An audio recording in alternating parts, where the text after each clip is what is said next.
to the earlier conversation, reached some level of maturity in terms of how you interact with social media. I want to ask Sloan a question.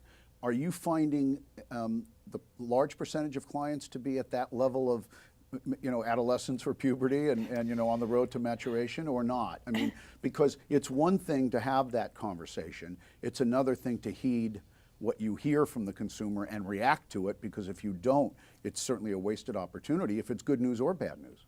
Absolutely. I mean, obviously across the globe, and even in developing countries, there are really, truly varying levels of platform, acceptance and penetration within the user population. But even within, here in the United States, there are without question advanced clients who understand not just the one-to-one conversation, but the scale that platforms like Facebook and Twitter bring for them. It is a distribution vehicle. It allows discovery, which is becoming even more important part of the communication strategy. And it's why we need to continue to focus on on building relationships with the platforms. But at the exact same opposite side of that spectrum, discovery is potentially one of the things that some clients are really scared about. I mean, now you've got to pull in, depending on your business, you've got to pull in the legal team and the PR team and the crisis management team. And it becomes, we see and spend a lot of time talking to clients about all of the barriers that they have.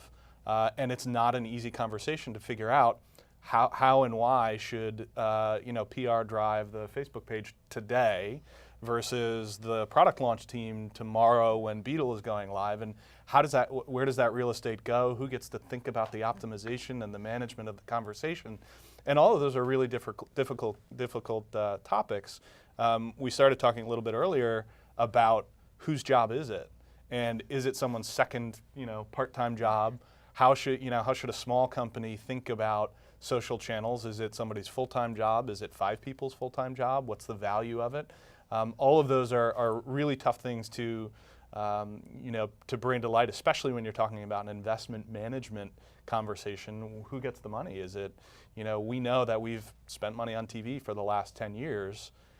What's the risk reward of entering social channels? Can we do it as a brand? Do we have the right even assets or content to be able to talk to people in a way that has a sustained value?